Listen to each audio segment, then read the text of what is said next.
संपलेला नाही। हो. आता हा संघर्ष अंतरवालीपासून सुरू होणार, तो मुंबईपर्यंत जाणार, काय सांगा?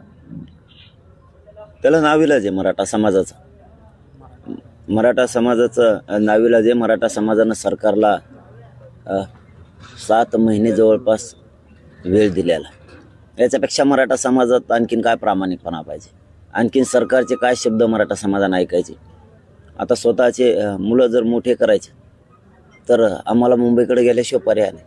हे आरक्षण मुंबईतच आहे, ते घेतल्याशिवाय पर्याय नाही। मराठा समाजाला माझी विनंती की आपलं पोरं आज आपले सगळे मुंबईकडे निघत आहेत मराठा आरक्षणासाठी।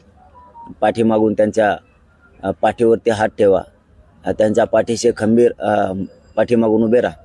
जरी तुम्ही गावाकडे असलात, आम्ही मुंबईला चाललो असलो तरी ही जाणारे हे तुमचे मुलं आहेत आणि हे चाललेले मुलं तुमच्या लेकराला न्याय मिळावा म्हणून तिकडं आरक्षणाची झुंज देण्यासाठी चाललेत, आरक्षण घेण्यासाठी चाललेत। पाठीमागं राहिलेल्या करोडोच्या मराठा समाजानं त्यांच्या पाठीशी उभा राहा। आज आपले हे पोरं मुंबईच्या दिशेने निघाले, आम्ही आरक्षण ताकदीनं पाठीशी उभा राहा। 2 उपोषणं झाली, 5 महाराष्ट्राचे दौरे झाले आणि शिष्टमंडळामार्फत चर्चा झाली। या सगळ्या काळामध्ये काय काय घडलं? आता ते घडलेला इतिहास मराठा समाजाला सगळा माहिती। तेच सांगण्यापेक्षा काय घडलंय काय नाही हे लाईव्ह समाजासमोर ठरलेलं आहे। परंतु मराठा समाजाला माझी विनंती की 26 तारखेला मुंबईत घराघरातले मराठे ताकदीने या।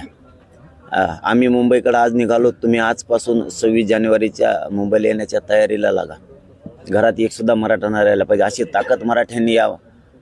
26 तारखेला दाखवा की असं मराठ्यांची एकजूट आणि मराठ्यांची ताकद बघून रक्त अंगातलं सळसळलं पाहिजे। या ताकदीनं आपण पुन्हा पुन्हा तेच सांगतो। त्या ठिकाणी एकतर मला माझं शरीर या उपोषणामुळे साथ देत नाही, परंतु माझी मराठा समाजाला पुन्हा पुन्हा विनंती आहे की मी असं नसन माहीत नाही, परंतु समाजाची एकजूट फुटू देऊ नका। हे मराठ्यांचं वादळ आता मुंबईला निघाल्यानंतर कशा पद्धतीनं चित्र असेल, कोण कोण कुठे कसे सहभागी होतील, आणि आत्ताची तुम्ही आढावा घेतला असेल काय? हे मराठ्यांचं वादळ इथून निघाल्यानंतर ते कुठून कुठून कसे सहभागी होतील त्याचा सगळा आढावा घेतला असेल, काय नियोजन आहे? आम्ही आढावा मागच घेतलेला आहे। यांचं जे अडवायचं किंवा ट्रॅपचं, कुठं येऊ द्यायचं नाही द्यायचं, हे ज्यावेळेस त्यांचे विषय सुरू होते तेव्हापासूनच आम्ही सुद्धा, मी तुम्हाला 5-6 दिवसापूर्वी सांगितलं असं अशाच पत्रकार परिषदेच्या माध्यमातून, इथून मी एकटा निघतोय का 5,000 निघतात का 10,000 निघतात का 1,00,000 निघतात? मुंबई जवळ आल्याच्या नंतर तुम्हाला करोडोत तो आकडा दिसणार आहे। कारण आम्हाला काही पेश शिल्लक ठेवणं गरजेचं आहे। यांनी खरंच सामंजस्याच्या भूमिकेनं मार्ग काढायचा आहे का आणखीन काही? त्यामुळं आम्ही सुद्धा काही मागं काय पुढं, आम्ही 2-2, 3-3 खिंडाला लावणार आहेत त्यावेळेस। गेलेले पोरं मराठा आरक्षणाचे मुंबईत खिंडाला लावणार आहेत। आमच्या माता मावल्या इथं करोडोच्या संख्येनं राज्यभर आपण आपल्या तालुक्यात जिल्ह्यात लढणार आहेत। कुठं सरकारची भूमिका काय त्याचा सारासार सगळा विचार करून अनेक पलीकडच्या मुंबईच्या बाजूनही अलीकडे येण्यासाठी आम्ही सांगितलेलं आहे आणि मराठीही त्या ताकदीनं धावून येतील। पण मराठ्यांना माझी विनंती, आता ही शेवटची लढाई आरपारची, आता घरी राहू नका। जे मुंबईला येणार आहेत ते सोबत चला, जे पाठीमागून येणार आहेत ते 26 तारखेला या। परंतु जे पोरं आज मुंबईला निघाले यांना वाटं लावण्यासाठी गावागावातले मराठे सोबत राहा 1 दिवसासाठी, ही मात्र सगळ्या मराठा समाजाला विनंती आहे। आणि सगळ्यांना स्वयंसेवक म्हणून काम करा, कोणी कोणाची वाट बघू नका। प्रत्येकानं स्वयंसेवक बघा, आपल्या आजूबाजूला कोणी काही केलं नाही पाहिजे याची काळजी सगळ्यांना घ्या। कोणी उद्रेक जाळपोळ करायचा प्रयत्न करेन त्याला उचलून पोलिसाच्या गाडीत टाकून द्या, कारण ही जबाबदारी आपली। सगळ्यांना शांततेत चालायचं आहे, कोणी कोणाच्या वाहनाला धक्का लागू देऊ नका, कोणी आपल्यापासून कोणाला दुखापत होईल याची काळजी घ्या। आपलं हातरायचं पांघरायचं सगळं जेवणाचं साहित्य सोबत ठेवा, फक्त शांततेत चला, गाड्यामध्ये अंतर ठेवून चला, शांततेत राखून दारू व्यसन। संध्याकाळपर्यंत किंवा आता या क्षणापर्यंत राज्य सरकारकडून काही चर्चा झालेली आहे का? काही तुम्हाला बोलणं झालंय का तुमच्याशी? नाही, काय बोलणं झालेलं नाही, काय नाही, आणि बोलण्याची काय आवश्यकता बी नाही, बोलणं झालं पण नाही, काय आवश्यकता पण नाही। आम्हाला काय म्हणायचं त्यांना माहिती आहे, काय चर्चा आहे हे पण माहिती आहे। आता फक्त जर ठरल्याप्रमाणे मुंबईत तुम्हाला 3 करोडपेक्षा जास्त मराठा दिसणार आणि येताना आरक्षण घेऊन येणार, याच्यावरती त्यावेळेसही ठाम होतं, आज पण. पण का असं का म्हणता तुम्ही की बोलण्यात अर्थ नाही? नाही, काय किती दिवस चर्चा असते, चर्चा किती दिवस असते, चर्चेतच ताण आहे. त्यापेक्षा मीच आता असं थोड्या वेळानं समाजाशी चर्चा करून डिसिजन घेणार आहे की शक्यतो जर मी आता थोड्या वेळात येणार आहेत आणखीन भरपूर लोक, आणखीन निघायचा वेळ झाला नाही. त्यामुळे कोणी आंघोळे करतायत, कोणी गावाकडून निघतायत, कारण यायला खूप वेळ होणार आहे लोकांना, थंडीचे दिवस आहेत. त्यामुळे मी आल्यावरच विचार घेणार आहे. शक्यतो इथूनच मुंबईपर्यंत आमरण उपोषण करत जायचं, हे शक्यतो मी समाजाला आता विचारून निर्णय घेणार आहे की इथूनच आमरण उपोषण करतच मुंबईपर्यंत जायचं. आता हे फार हो. मोठं विधान आहे तुमचं की इथून तुम्ही उपोषण करतच जाणार, म्हणजे काय ते जरा सांगा आम्हाला. कारण शेवटी आता समाजासाठी जीव अर्पण केला तर मुंबईत गेल्यावर तर करायचंच आहे. पण शक्यतो मी विचारतो समाजाला आल्याच्या नंतर की शक्यतो मी बसलो जे काय असेल त्यातूनच आमरण उपोषण करतच मुंबईला जायचं. 26ला म्हणजे इथूनच सुरू, 26लाही करायचं आणि तिथंही करायचं. जेव्हा जीव अर्पण केला आणि तेव्हा सरकार जर मराठ्यांना वेठीस धरणार असलं तर आपलंही सगळा जीवपणाला लावायचं आपण पीठ ठरवलं आता. पण शक्य आहे का? कारण एका ठिकाणी उपोषण करणं, बसणं आणि चालत जाणं उपोषण करत, हे शक्य आहे का? ते आता गाडा घेऊ आम्ही किंवा मग काय करता येईल ते करू, पण समाज शेवटी मोठा आहे आणि या समाजाच्या न्यायासाठी सरकार जाणून बुजून जर मराठ्यांच्या नोंदी सापडल्या असून मराठ्यांना आरक्षण देणार नसेल तर कुठंतरी जीवाची बाजी लावून जीवावर उद्धार होऊन या गोरगरिबांच्या लेकराला मोठं करण्यासाठी आपल्याला एक टोकाचं पाऊल, गोरगरिबांचे मराठ्यांचे लेकरं मोठं करण्यासाठी आपल्याला कुठंतरी टोकाचं पाऊल उचलावं लागणार आहे. म्हणून आपला जीवच आपण जर समाजाला अर्पण केला तर जीवाची काय काळजी करायची. म्हणून शक्यतो मी सगळ्यांना विश्वासात घेऊन मी शक्यतो इथूनच आमरण उपोषणाची घोषणा करून आमरण उपोषण करत मुंबईपर्यंत निघण्याची माझी तयारी. 26ला गेल्यावर तर बसायचंच आहे, त्यापेक्षा आत्ताच बसलं म्हणून काय प्रॉब्लेम आहे. कधीतरी तिथं गेल्यावरही जीवाची बाजी लावायचीच आहे, मग आत्तापासूनच लावली म्हणून काय प्रॉब्लेम. काल मुख्यमंत्री असं म्हटले होते की सरकार सकारात्मक आहे, तुम्ही सामंजस्य भूमिका घेतली पाहिजे. सामंजस्याचीच भूमिका होती म्हणून 7 महिने वेळ दिलेला. आम्ही त्यांच्या शब्दाचा मान सन्मान केलेला. याच्यापेक्षा काय करणार? त्या चर्चेत काय, त्यापेक्षा शेवटी आम्हालाच टोकाचा संघर्ष करावा लागणार. पाटील, तुम्ही असं म्हणताय की 54 लाख नोंदी असणाऱ्यांना अगोदर प्रमाणपत्र द्या.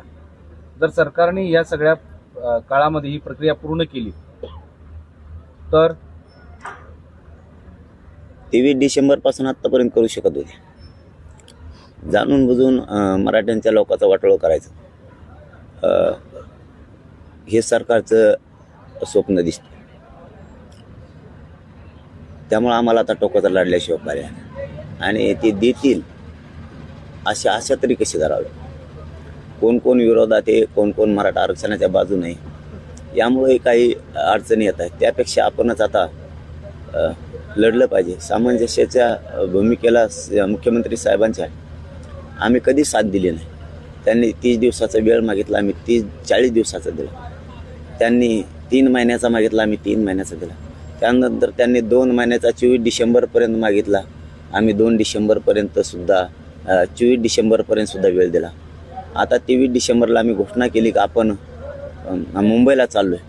तर आता 23 डिसेंबर ते 20 जानेवारी म्हणजे 2-3 दिवसांना हा सुद्धा महिना आहे. याच्यापेक्षा काय करायला पाहिजे? आमची काय चूक आहे? आम्ही जर गोरगरिबांना लागतो, कारण शेवटी कुठलाही विजय मिळवायचा असेल किंवा कोणा एखादं आंदोलन यशस्वी करायचं असलं तर वेळ आणि काळ येऊन द्यावं लागतं. कारण टप्प्यात आल्याशिवाय आपल्याला ते सांगणं सुद्धा योग्य नाही. कारण समोर नाही वाईट हे वाटतं. 54 लाख नोंदी मिळाल्या, 45 वर्षापासून समाज लढतोय, करोडोच्या संख्येनं मराठा समाज एकत्र आला आणि 250-300 पेक्षा जास्त बलिदान गेले.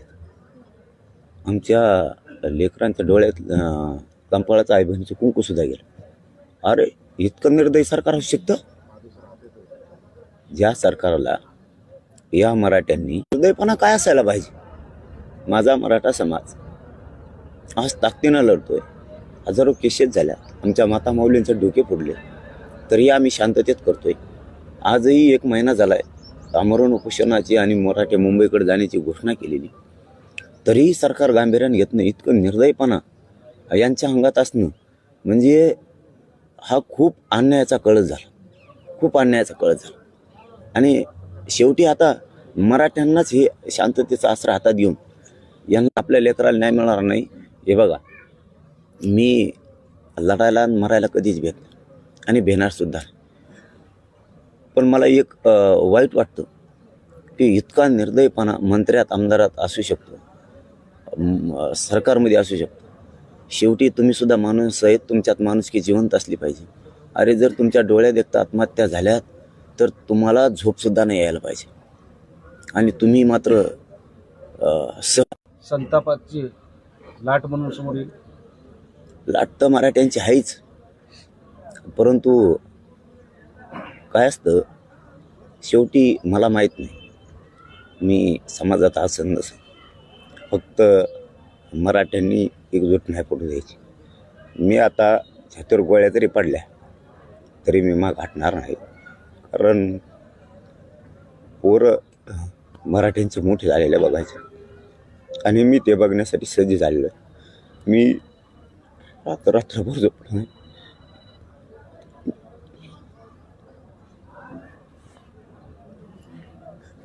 आता शेवटचं मराठ्यांना एवढंच सांगणं आहे, मी तुमच्यात पोरं आत्महत्या करायला लागले तरी पण हे सहज आंदोलन घेत आहेत. आपले पोरं संपले पाहिजेत. आरक्षण असून सुद्धा हे का स्वप्न सरकार बघते हे कळत नाही. आमचे पोरं आरक्षणासाठी लढायला लागले. मला फक्त या समाजात मी असं नसन याचा मला जास्त त्रास होतोय की मी माझ्या समाजाला न्याय पण दिला पाहिजे आणि माझा समाजसुद्धा मी बघायला पाहिजे. परंतु या उपोषणामुळं शरीर साथ देत नाही आणि लढाई आता टोकाची. म्हणून मी माझ्या समाजाला सांगितलं आहे की मी आपले मराठ्यांचे लेकरं मोठे व्हावेत म्हणून मुंबईकडे निघालो. फक्त मी तुमच्यात असं नसन मला माहीत नाही, ही विचार मरू द्यायचा नाही आणि हे आंदोलनसुद्धा बंद पडू द्यायचं नाही. काही झालं तरी हरकत नाही. आता मात्र आरक्षण घेऊन पोरांच्या डोक्यावरती गुलाल टाकायचा. मी मात्र आता 9 वाजता मुंबईकडे निघालो आहे आणि मी आता मागं हटणार नाही. शेवटच्या श्वासापर्यंत मी या मराठा समाजात मोठे व्हावं लेकरं म्हणून लढणार आहे.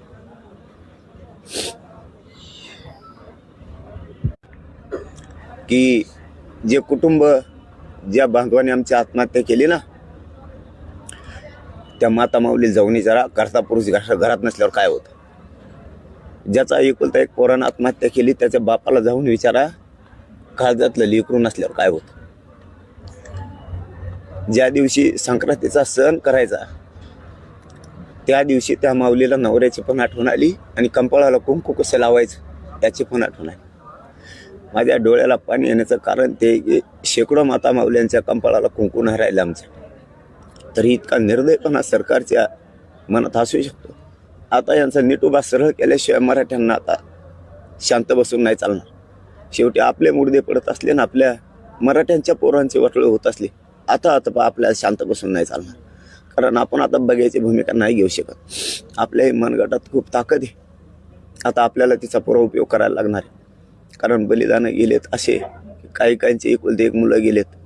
काल एक व्यथित झालेलो आहे की आणि माझ्या डोळ्याला पाणी याचे कारणंसुद्धा ती आहेत की 250-300 पेक्षा जास्त बलिदान गेलेत. आणि काल पैठणचा बलिदान गेलेलं त्या बापानं सांगितलं सुद्धा नाही. तो दुःखात होता खूप.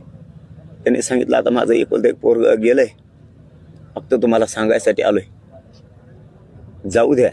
माझं गेलं तर एकुलतं एकच होतं, जाऊ द्या गेलं तर, पण आरक्षण घ्यायचं आहे आपल्याला. त्यावेळेस त्याच्या अंगात काटे आले होते आणि अंगाचा थरकाप उडाला होता.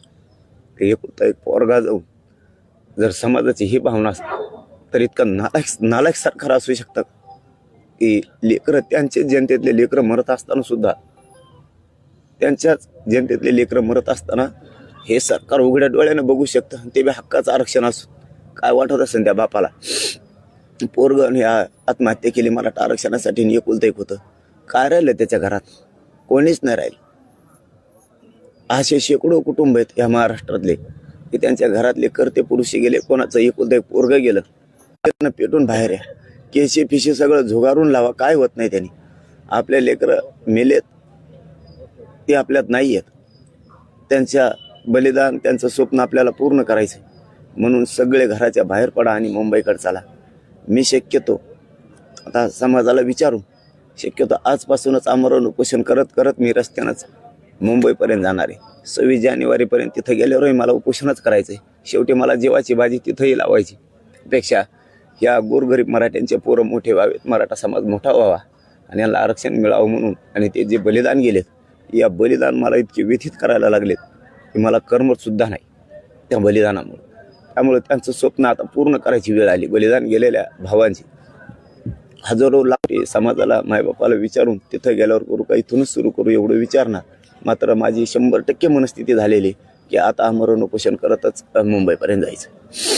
रस्त्यात शिष्टमंडळ भेटीसाठी येईल किंवा पोलीस पुढे जाण्यासाठी किंवा एकदा पुढे जाण्यासाठी तुम्हाला अडवतील अशी शक्यता नाकारता येत नाही.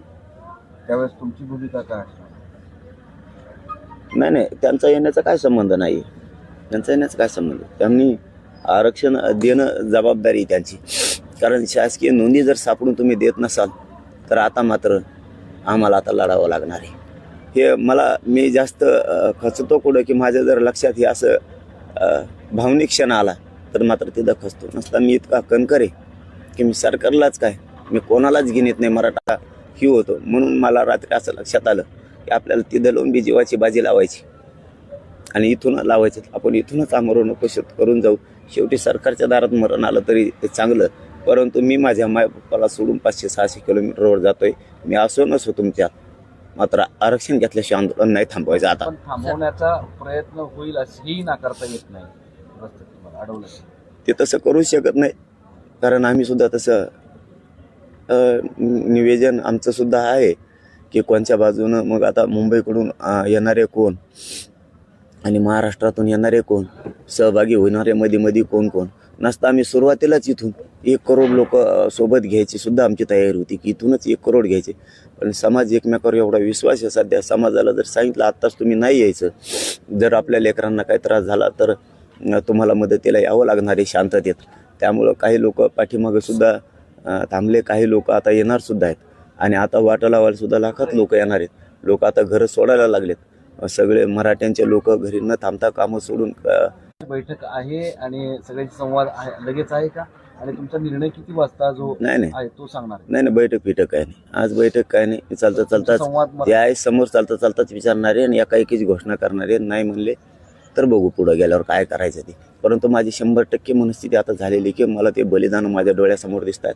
आणि मराठा समाजाचे 6 कोटी मराठ्यांचे पोरं या आरक्षणामुळं खूप त्रास भोगत आहेत आणि ते मुलं सोबत दिसत आहेत. आता मात्र त्या मराठ्यांच्या पोराच्या अंगावर आरक्षण देऊन गुलाल टाकायचं आणि त्या लेकरांना मोठं झालेलं बघायचं. गोरगरिबांचे मराठ्याचे पोरं क्लास 1 पासून क्लास 4चे अधिकारी झाले पाहिजेत. IPS IAS दर्जाचे अधिकारी माझ्या मराठ्यांचे पोरं झाले पाहिजे. यासाठी ही लढाई हक्काचं असून तुम्ही देत नसाल तर मात्र टोकाचं लढून, हे शांततेत टोकाचं लढून आरक्षण मात्र आता आम्ही मिळवणार आहेत. मी आता आंतरवाली एकदा सोडली, आरक्षण घेतल्याशिवाय मागं फिरत नाही. याच्यावरती मात्र मी ठाम आहे. पण शंकरशी काहीच चर्चा होणार नाही का?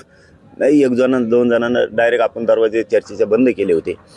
परंतु 1-2 जणांना सांगितलं की शेवटी समाजात सगळे आले. समाज म्हणून या रॅलीत सहभागी होणारा आमदार असो, मंत्री असो, खासदार असो, सत्ताधारी असो, विरोधक असो, कोण जे असेल तो समाज म्हणून सहभागी होणार आहे. कोणी इथं राजकारणी म्हणून सहभागी होणार नाही. हे अगोदरच्याच आपण प्रेसमध्ये 8 दिवसापूर्वी डिक्लेअर केलेलं आहे. पाटील, आता तुम्ही ज्यावेळेस लिहिणार तो तुम्ही पुढं पायी जाणार, वाहनं कुठे असणार आणि आलेले सहभागी झालेले लोक कुठं सहभागी व्हायचं या संदर्भात काय दिशादर्शक सगळे चालतील. आणि त्याच्यानंतर आम्ही ज्यावेळेस मुक्कामी त्या ठिकाणी जास्तीची संख्या असेल तर ते तुकड्या पाडणार आहेत. मग ज्या तुकडीसोबत आपण आपले वाहनं चालणार आहे. तुकड्यांचं नियोजन कसं तिथून माथुरीहून करणार? हा, ते मुक्कामाच्या ठिकाणी. कारण आता पहिलीपर्यंत आमची कसरत नाहीये. आम्ही आमच्या पद्धतीनं व्यवस्थित नियोजन लावून ठेवलेलं आहे. त्यामुळं आम्हाला कसला धाक नाही, कसली शंका नाही आणि काही लोड पण नाही. आमच्या चेहऱ्यावर लोड नाही, कशावर लोड नाही, कशावरच नाही. कारण आम्ही आमचं नियोजन टप्पेवाईज पाडून ठेवलेलं आहे. त्याच्यामुळं लोक वेळेवर केशी करण्याच्या नादानादात, अन्याय करण्याच्या नादानादात जनता आपल्या जवळची कवाशिक लांब निघून गेली. हे माणसाचे त्याच्यात त्या सत्तेच्या रग असती त्याच्यात लक्षात राहत नाही. परंतु त्यांनी डोळे उघडले तर बरं होईल की मराठा समाज पूर्ण बाजूला निघायला लागला आहे आणि आता तरी किमान मराठा समाजाचे मन जिंकणं गरजेचं आहे. हे सरकारनं आता डोक्यात घेणं गरजेचं आहे की सरकारने जनतेचं मन, मराठ्यांचं मन. पाटील चर्चेचा मार्ग खुला आहे सरकार. होते 1-2 जण म्हणलेत की राहू द्या, काय फरक पडत नाही चर्चा सुरू ठेवल्याने. आपण काय आपल्या मागणीवर तर ठामच आहेत आरक्षण देणार, त्यापेक्षा चर्चा केल्याने काय फरक पडणार आहेत. आपण थोडं ते चर्चेला आल्यावर म्हणणार आहेत की नाही म्हणून. आपण तर आपल्या मागणीवर ठामच आहेत. त्यामुळे आले तर आले, नाही आले तर त्यांची मर्जी. पाटील 3 वाजता मुख्यमंत्री महोदय बैठक घेत आहेत आरक्षणासंदर्भामध्ये.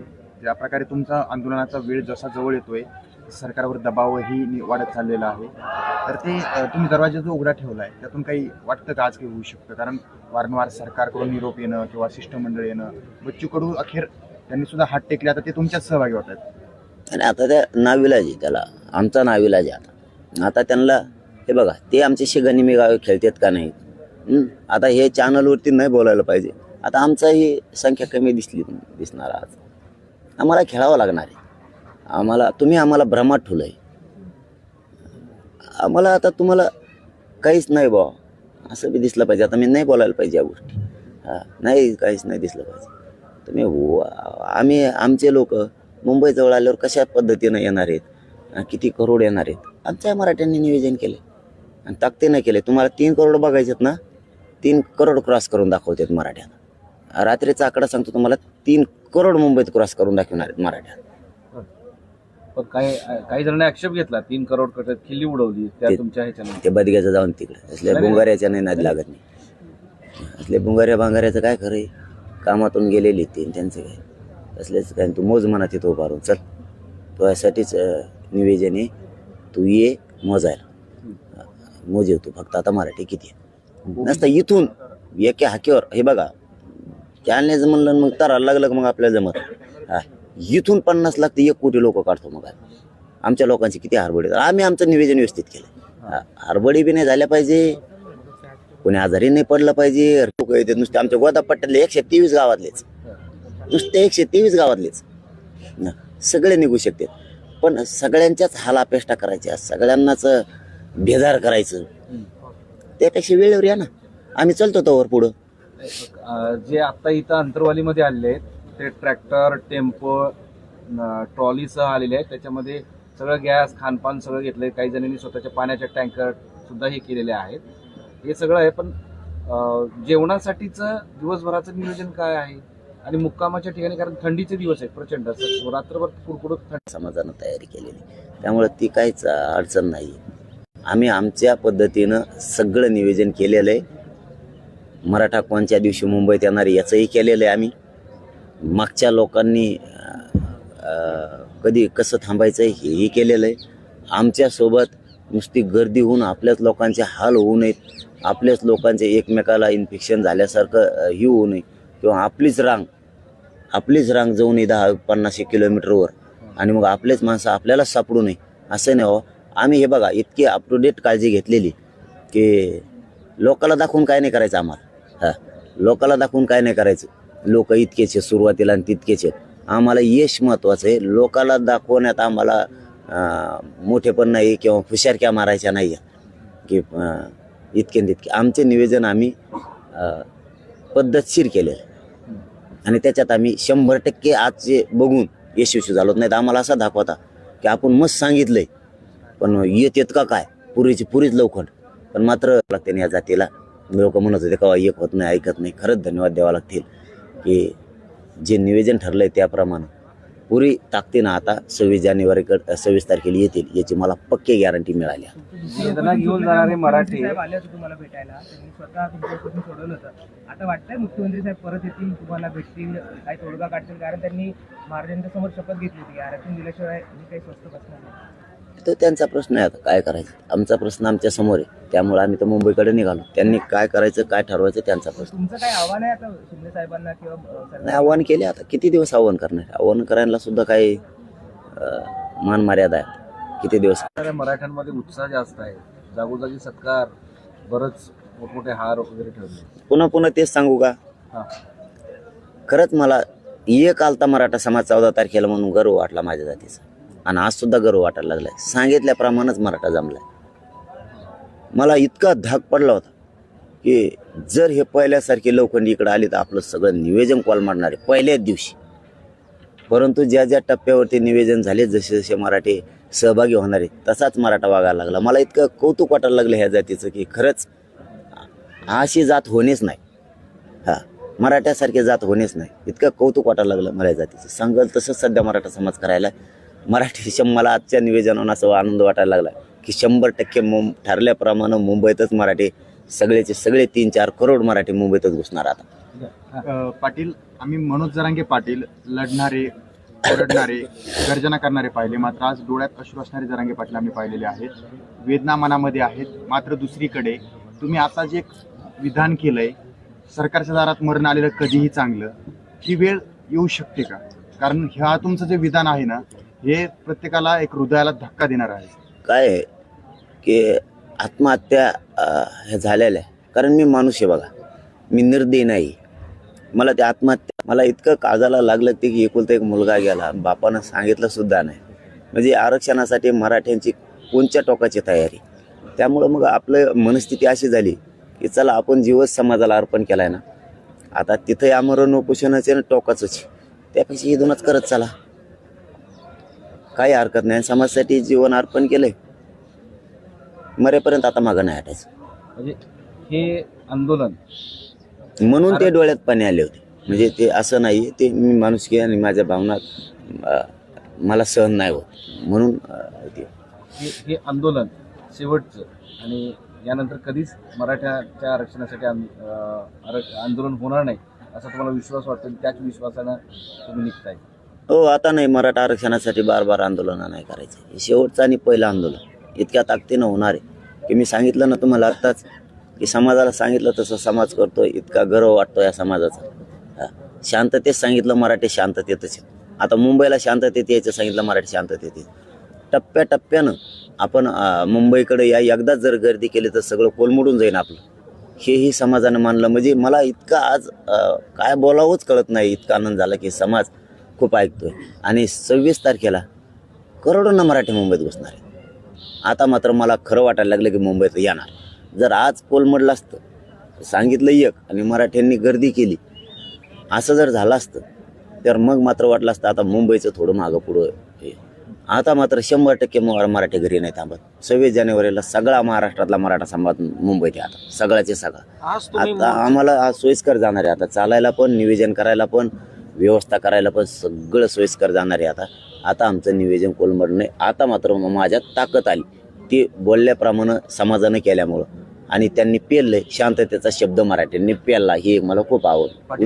उद्रेक नाही. मराठा नेते जे आहेत ते कुठेतरी अजूनही उदासीनच पाहायला मिळत आहेत. आंदोलन सुरू केलं, मोर्चा सुरू केला, मात्र त्यांनी पाहिजे तशी साथ दिली नाही. साथ दिली असती ना तर ही वेळ इथपर्यंत आली नसती. कारण त्यांची ताकद जर एकत्रित आली असती तर खूप काही घडलं असतं. आता त्यांचा प्रश्न त्यांच्यापाशी, आमचा प्रश्न आमच्या जवळ आहे. मात्र मी माझ्या जातीचा गर्व आहे म्हणून पुन्हा सांगतो की ते एकत्र आले का नाही आले का आम्हाला त्यांची आवश्यकता पडत नाही. कारण माझा करोडोंना मराठा समाज एक झाला. ज्या समाजाला सांगितलं होतं पहिलं दिवस कोलमडलं नाही पाहिजे, आपण एकदम सुटसुटीत निवेदन करता आलं पाहिजे, त्या पद्धतीनं समाज आहे. आणि मुंबईत मात्र करोडोनं या म्हणलेलं त्याची तयारी करोडोनं चालली. मुंबईच्या गल्लीत आता फक्त मराठीच 26 तारखेला दिसणार आहेत, दुसरं कोणीच नाही. मराठी आणि मराठीच दिसणार आहेत. चलो, धन्यवाद. प्रश्न असा आहे की आज मुख्यमंत्री बैठक घेत आहेत आणि तुमचाही मोर्चा मुंबईच्या दिशेने कूच करणार आहे. तुम्हाला असं वाटतंय का की तुमचा मोर्चाला सुरुवात होती म्हणून ते बैठक आता त्यांनाच माहित कशासाठी घेतात. आम्हाला पाहिजे 54 लाख प्रमाणपत्र आणि त्या परिवाराचे प्रमाणपत्र. 54 लाख प्लस एकूण दिलेले सगळे आणि सगळ्या सोयऱ्याचा वोट. पण हे 54 लाख मिळाल्यावर आधीच त्याचा वोट उपयोग काढून याच्यावर आम्ही ठाम आहेत आणि ठाम राहणार.